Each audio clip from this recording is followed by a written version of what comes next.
Bharat petroleum disinvestment के एक next stage पे आ चुकी है। एक्सप्रेशन ऑफ इंटरेस्ट भी पार्टियों के द्वारा आ चुके हैं, जिसमें कि ऑलमोस्ट 3 लोगों ने एक्सप्रेशन ऑफ इंटरेस्ट दिया है। वेदांता उसमें लीडिंग है। बड़ी बड़ी कंपनियां जैसे कि रिलायंस सऊदी के और मैको, यूएई का एंडॉक, यूके के बीपी ने इसमें अपने एक्सप्रेशन ऑफ इंटरेस्ट नहीं दिए। कंपनियों द्वारा एक्सप्रेशन ऑफ इंटरेस्ट नहीं देने से कंपनी के वैल्यूएशन पे एक हिट होने की संभावना है। अब कंपटीशन में अगर बिड नहीं आता है तो वैल्यूएशन अपने आप ही कम हो सकते हैं, क्योंकि अगर ज्यादा लोग अगर इसमें बड़ी कंपनियां और ज्यादा कंपनियां इसमें अपना एक्सप्रेशन ऑफ इंटरेस्ट देती तो शायद वैल्यूएशन जो है ज्यादा कैचअप करता। और अगर बीपीसीएल किसी भी प्राइवेट के हाथों में जाता है तो इनके पास जो एसेट हैं उस एसेट को बहुत अच्छी तरह से चर्न कर सकते हैं, उस एसेट को काफी एफिशिएंटली यूज कर सकते हैं, अपने एम्प्लॉय की एफिशिएंसी को कई गुना ज्यादा बढ़ा सकते हैं। और जो डिसीजन मेकिंग प्रोसेस है प्राइवेट कंपनियों में बहुत स्विफ्ट एंड फास्ट होता है, इम्प्लीमेंटेशन भी उसके साथ साथ बहुत ही अच्छा होता है। तो ये तमाम चीजें भारत पेट्रोलियम में होने की उम्मीद है अगर ये डिसइन्वेस्टमेंट प्रोसेस गो थ्रू हो जाता है। किसी भी सरकारी कंपनी का अगर प्राइवेटाइजेशन कर दिया जाए तो उसमें क्या क्या चेंजेस हो सकते हैं और कितनी बड़ी अपॉर्चुनिटी हो सकती है, इसका एक नमूना आपके सामने है हिंदुस्तान जिंक।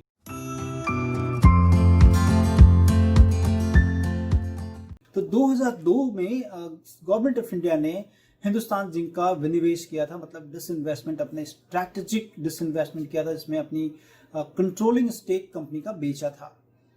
45% की हिस्सेदारी 770 करोड़ में गवर्नमेंट ऑफ इंडिया ने 2002 में हिंदुस्तान जिंक में बेची थी।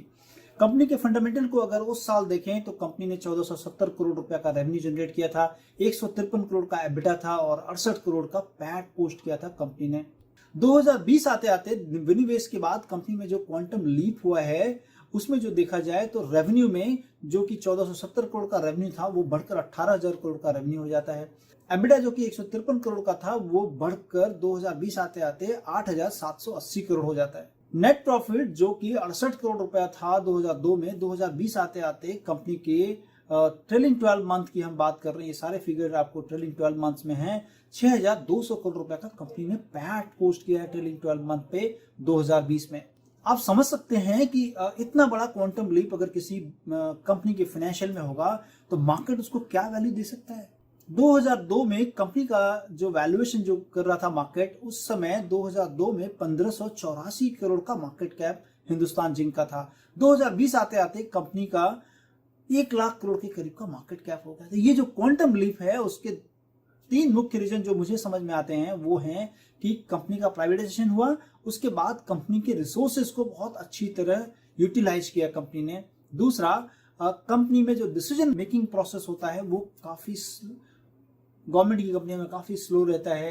प्राइवेटाइजेशन होने के बाद वो स्मूथ, फास्ट और इम्प्लीमेंटेशन बहुत अच्छे होते हैं। साथ ही साथ उनके एम्प्लॉय की एफिशिएंसी को कई गुना ज्यादा बढ़ जाता है अगर प्राइवेट कंपनियों के एम्प्लॉय के एफिशिएंसी को देखें तो। इन तमाम रीजन से आप देखेंगे कि पैट जो है काफी अच्छा हो जाता है कंपनी में। और अगर पैट होता है बेटा ऑपरेशनल लेवल पे कंपनी अच्छा अगर कैश जनरेट करती है तो वो शेयर होल्डर्स के वैल्यू को कई गुना ज्यादा ऐड करती है, जिसके कारण मार्केट ने इसके में मार्केट कैप को एक क्वांटम लीप दिया। वहीं पर दूसरी जगह देखें जहां पर कि स्टील अथॉरिटी ऑफ इंडिया एक सरकारी कंपनी 2002 में थी और आज भी है।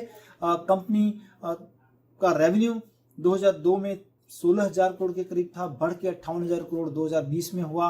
एबिटा लेवल पे कंपनी 1,000 करोड़ रुपए का नुकसान था 2002 में, जो कि 9,000 करोड़ 2020 आते आते उनका एबिटा ऑपरेशनल प्रॉफिट है कंपनी में 9,000 करोड़ का। 1,900 करोड़ का कंपनी को पैट में नुकसान था, कंपनी घाटे में थी 2002 में, जो कि कंपनी प्रॉफिट में है, लेकिन 1,470 करोड़ रुपए की profit steel authority of India को ट्रेलिंग 12 मंथ बेसिस पे है अभी। अब मार्केट कैप क्या जंप हुआ, क्योंकि फाइनेंशियल थोड़े चेंज तो हुए हैं, लेकिन मार्केट कैप 2,000 करोड़ के करीब मार्केट कैप था 2002 में, जो कि बढ़ के अभी 24,000 करोड़ के करीब हुआ है। हिंदुस्तान जिंक में देखें वहीं पर जो मार्केट कैप 1,500 करोड़ रुपए के करीब था, 1,600 करोड़ था, वो वहां से जंप होके 1 लाख करोड़ हो गया। मतलब मार्केट कैप में जो जंप हुआ है वो स्टील अथॉरिटी के मार्केट कैप में जो जंप हुआ उसका ऑलमोस्ट 5 टाइम्स जंप हुआ है। यही अपॉर्चुनिटी आपके सामने भारत पेट्रोलियम में है, उसमें सारी कंपनियां प्रॉफिट कर रही हैं, वो स्पेस काफी अच्छा है और इसमें cash generation by all those companies काफी अच्छा है। तो सबसे पहले भारत पेट्रोलियम का जो करंट मार्केट कैप है, मार्केट कैप का मतलब होता है total number of shares issued into current market price, ये मार्केट कैप होता है। तो और कंपनी का टोटल वैल्यूएशन का एक पैरामीटर है कि टोटल कंपनी आज के किस मार्केट कैप में अवेलेबल है, मतलब कितने हजार करोड़ की कंपनी है। तो आज 86,000 करोड़ रुपए की कंपनी है आज के मार्केट कैप के हिसाब से, आज का जो इनका स्टॉक प्राइस है। सरकार की हिस्सेदारी, गवर्नमेंट ऑफ इंडिया की हिस्सेदारी इस कंपनी में 52.98% है, जो कि 45,000 करोड़। अब ये बात तो निश्चित है कि 45,000 करोड़ रुपए में सरकार इस कंपनी को बेचने वाली नहीं है, क्योंकि कंपनी के पास जो एसेट हैं और जो बिजनेस लाइन है, जो फ्यूचर इनकम के प्रोस्पेक्ट होंगे इस कंपनी में, अगर उन सारी चीज़ों को पर चर्चा करेंगे हम और देखेंगे कि किस तरह से इसके वैल्यूएशन हाइक हो सकते हैं यहाँ से। और साथ ही साथ जब इस पे कोई भी प्राइवेट कंपनी आके बैठेगी इसके मैनेजमेंट में, तो इन्हीं एसेट्स को या इन्हीं अपॉर्चुनिटीज को कितने हायर स्केल पर लेकर जा सकती है। कंपनी की एनुअल रिपोर्ट अगर देखें, जो कि लेटेस्ट एनुअल रिपोर्ट आई है, उसके अंदर कुछ खंगालने की कोशिश करें तो सबसे पहले हमको दिखता है कि कंपनी कैसा रेवेन्यू जनरेट कर रही है। 2015-16 में कंपनी का रेवेन्यू 2,17,000 करोड़ था, जो कि बढ़ के 2019-20 आते आते 3,27,000 करोड़ के 28,000 करोड़ के करीब का है। 2015-16 में कंपनी की प्रॉफिट 7,000 करोड़ थी, जो कि 2020 में घटकर 2,600 करोड़ के आसपास आ चुकी है। और जो इस टाइम पीरियड में हाईएस्ट प्रॉफिट था वो 8,000 करोड़ के करीब कंपनी ने पोस्ट किया है। क्योंकि कंपनियां जब अपना बिजनेस कर रही होती हैं तो कंपनी को अपने एसेट में काफ़ी इन्वेस्टमेंट करना पड़ता है, जिससे कि ग्रोथ एसेट्स में एक्चुअली इन्वेस्ट करना पड़ता है, जिससे कि कंपनी मार्केट को कैप्चर कर सके और अपने सेल्स को बढ़ा सके, अपनी प्रॉफिटेबिलिटी को बढ़ा सके। तो उसमें कैपेक्स, जिसे हम कहते हैं कैपिटल एक्सपेंडिचर, उसमें भी कंपनियां निवेश करती हैं। 2015-16 से लेकर 2019-20 तक का अगर कैपेक्स देखें इस कंपनी का, तो ऑलमोस्ट 10,000 करोड़ के करीब एवरेज रहा है, जो कि मौजूदा 2019-20 में अगर देखेंगे तो 11,000 करोड़ करीब कैपेक्स कंपनी ने किया है, जो कि कुछ साल पहले 8,000 करोड़ के आसपास आ चुका था। लेकिन ऑलमोस्ट अगर एवरेज आउट करें तो 10,000 करोड़ के करीब का कैपेक्स हर साल कंपनी कर रही है। भारत पेट्रोलियम का जो मार्केट शेयर है अमंग द पीएसयूज, वो तकरीबन 25% के आसपास होवर कर रहा है।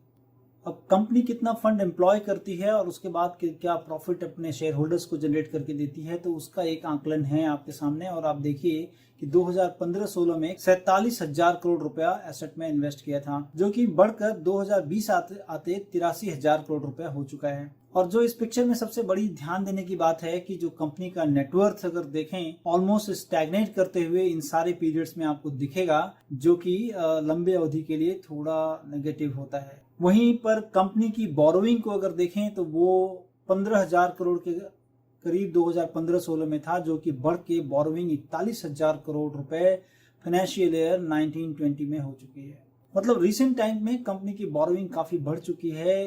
उसका एक रीजन जो बैलेंस शीट देखने के बाद ये पता चलता है कि कंपनी ने रिसेंटली काफी अच्छे डिविडेंड दिए हैं, जो कि चूंकि गवर्नमेंट की फिस्कल डेफिसिट रहती है, जिसमें कि उनको डिविडेंड के थ्रू काफी पैसा जो है कंपनी गवर्नमेंट अपनी कंपनियों से लेती है, जिसके कारण इन तमाम कंपनियों ने गवर्नमेंट को काफ़ी अच्छी डिविडेंड दी हैं और साथ ही साथ सारे शेयर होल्डर्स को भी डिविडेंड मिला है इसमें।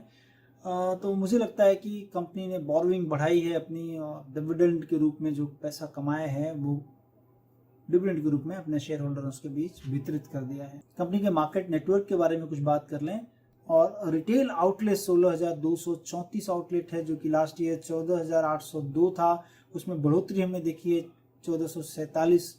एलपीजी जो बॉटलिंग प्लांट्स हैं कंपनी के, 52 एलपीजी बॉटलिंग प्लांट्स कंपनी के हैं अभी तक। और एलपीजी के डिस्ट्रीब्यूशन जो हैं वो कंपनी के पास 6,110 एलपीजी डिस्ट्रीब्यूटर पूरे पैन इंडिया में है। कंपनी ने कितने मैन पावर एम्प्लॉय कर रखे हैं, तो उसमें 11,249 मैन पावर कंपनी के दो फाइनेंशियल ईयर 19-20 में है, जो कि लास्ट ईयर 11,971 थे, तो लास्ट ईयर से घटी है संख्या। और अगर लेटेस्ट फिगर को देखें तो वहाँ भी कंपनी ने 1,500 एम्प्लॉयज़ को वीआरएस दिया है। लेटेस्ट जो इनका क्वार्टरली रिजल्ट्स आया था, जिसमें कि कंपनी ने 650 करोड़ रुपए वीआरएस में दिए, जिसके कारण क्वार्टरली एबिटा कम हो गया था कंपनी का। कंपनी के जब भी हम फाइनेंशियल देखते हैं तो कंपनी का प्रॉफिटेबिलिटी रेशियो देखना बहुत ही इंपॉर्टेंट होता है, क्योंकि प्रॉफिटेबिलिटी रेशियो से वैल्यूएशन पर्सपेक्टिव में हम देखते हैं, और वैल्यूएशन कैसा हो कंपनी का, तो प्रॉफिटेबिलिटी को गेज करेंगे पहले और उसके बाद वैल्यूएशन की तरफ जाते हैं। कंपनी के रिटर्न ऑन इक्विटी के बारे में अगर बात करें तो 2015 से लेकर 2020 के फिगर्स को देखें तो return on common equity company का जो कि 2005 में 22.89 था, बढ़ के 2016 में 30.12 हुआ और उसके बाद हम देख रहे हैं लगातार कंपनी के रिटर्न ऑन इक्विटी में लगातार डिक्लाइन होते जा रहा है, जो कि एक वार्निंग सिग्नल है। रिटर्न ऑन एसेट भी काफ़ी कंपनी का वॉलेटाइल रहा है 2015 से लेकर 2020 तक, क्योंकि company 5.47% return on asset generate कर रही थी 2015 में।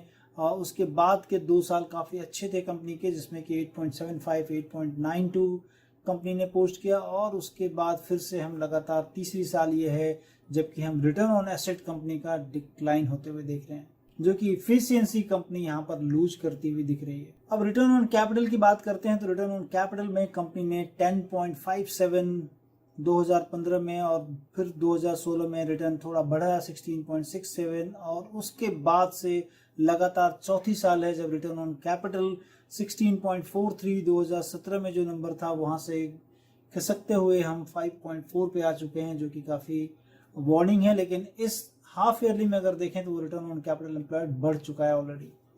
रिटर्न ऑन इन्वेस्टेड कैपिटल की बात करते हैं तो कंपनी 2015 में 8.53 था रिटर्न ऑन इन्वेस्टेड कैपिटल, जो कि 2016 में इनके सारे पैरामीटर्स अच्छे हुए थे, उसमें 13.76 हुआ और उसके बाद से फिर हम इस रेशियोज में लगातार गिरावट देखे जा रहे हैं। कंपनी की प्रॉफिटेबिलिटी अगर खराब होती है तो कंपनी का वैल्यूएशन पर्सपेक्टिव काफ़ी चेंज हो जाता है, क्योंकि गिरती हुई प्रॉफिटेबिलिटी कंपनी में प्रॉफिट को इरोड करती है। उसके बाद अगर कोई भी एडवर्स सिचुएशन आता है तो कंपनी उस समय एक अच्छा खासा नुकसान कर सकती है। ये पैरामीटर्स हमको यही बताते हैं। बीपीसीएल के पास जो और दूसरे इन्वेस्टमेंट हैं उसमें देखें जो स्टेट ओन्ड एंटरप्राइजेज जिसे हम बोलते हैं, स्टेट ओन्ड एंटरप्राइजेज में हमेशा वैल्यूएशन पर्सपेक्टिव उनको थोड़ा नीचे मिलता है। सरकार के पास कोई चीज़ है तो उसका वैल्यूएशन मार्केट हमेशा कम करके आंकता है। तो अनलिस्टेड स्पेस में कंपनी की जो होल्डिंग है वो नुमालीगढ़ रिफाइनरी जो है उसको अगर वैल्यूएशन देखा जाए तो वहाँ पर 5 टाइम EV EBITDA का वैल्यूएशन दिया जाए तो उस लिहाज से इसमें तकरीबन 10,000 करोड़ के करीब का इन्वेस्टमेंट है कंपनी का।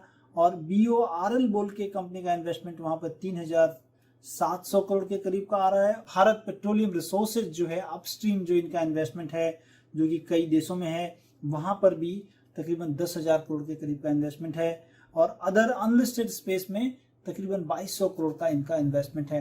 तो ये सारे इन्वेस्टमेंट है कंपनी के, जहां पर कि एक अच्छा वैल्यूएशंस कंपनी को जो भी अगर खरीदता है कंपनी को तो उसको मिल सकते हैं और इन तमाम इन्वेस्टमेंट से एक अच्छी मोटी रकम कंपनी को मिल सकती है। भारत पेट्रोलियम का हमने इनकम स्टेटमेंट एनालिसिस किया, कंपनी के बिजनेस को देखा और कंपनी के एसेट्स को भी जानने की कोशिश की, तो कंपनी ने किन किन एसेट्स में इन्वेस्टमेंट किया है। अब हम देखते हैं कि कंपनी का वैल्यूएशन पर्सपेक्टिव के लिहाज से देखें तो कंपनी के पास 34,000 करोड़ का इन्वेस्टमेंट है, जो कि एक अच्छा साइजेबल इन्वेस्टमेंट है, अच्छी कंपनियों में है। दूसरा, कंपनी का जो प्रॉफिट है अगर ओवर द ईयर देखें तो करीब 6,000 करोड़ से 8,000 करोड़ के आसपास रहता है हर सालाना। तो ये 8,000 करोड़ का अगर हम देखें कि डाउन द लाइन 10 ईयर्स अगर 8,000 करोड़ है तो 80,000 करोड़ के करीब कंपनी कमा सकती है। लेकिन जो ब्लूमबर्ग पे अनुमान है आने वाले दिनों में वो अच्छा है, क्योंकि एबिटा ही आने वाले 2 सालों में 18,000 करोड़ का एबिटा हो सकता है। तो वहाँ पर एक अच्छी उम्मीद है कमाई की और कंपनी की प्रॉफिटेबिलिटी में ग्रोथ होने की। तो इन सारे पैरामीटर्स को देखते हुए मुझे लगता है कि कंपनी का जो करंट मार्केट प्राइस है वो अंडर प्राइस्ड है और इसमें एटलीस्ट जो है आपको 500 से लेके 525 रुपए तक के भाव मिनिमम साइड में मुझे लगता है कि मिलना चाहिए। अगर डिसइन्वेस्टमेंट प्रोसेस और किकिंग होता है, नेक्स्ट स्टेज पे जाता है, तो यहाँ पर आपको एक वैल्यूएशन कैचअप देखने को मिलेगा। दूसरा, टेक्निकल्स को अगर देखें तो इस स्टॉक के टेक्निकल में मंथली चार्ट पर देखें तो वहाँ पर क्या दिख रहा है आपको कि जो बॉटम बन रहे हैं 200 पे बॉटम बना, उसके बाद 250, उसके बाद 325 और अभी मौजूदा जो प्राइस है वो 400 के करीब है। 400 से लेके 440 तक का ये जो रेंज है ये काफ़ी कंजेशन जोन है और इस कंजेशन जोन को पार करते ही आपको 500 से 525 तक के भाव दिख सकते हैं। तो टेक्निकल भी मुझे ये दिखा रहा है कि लॉन्गर टर्म चार्ट्स पे इसमें एक हायर बॉटम फॉर्मेशन हो रहे हैं, जो कि ये इंडिकेट करते हैं कि मार्केट में कि कंपनी के फाइनेंशियल में सुधार हो रहा है। और दूसरी तरफ कंपनी एक डिसइन्वेस्टमेंट प्रोसेस में है, जिसमें कि एक वैल्यूएशन कैचअप होने की लंबी अवधि में बहुत सारी गुंजाइश है। तो मुझे लगता है कि इस स्टॉक में किसी भी गिरावट में लेना चाहिए या करंट मार्केट प्राइस में भी आपको निवेश करना चाहिए।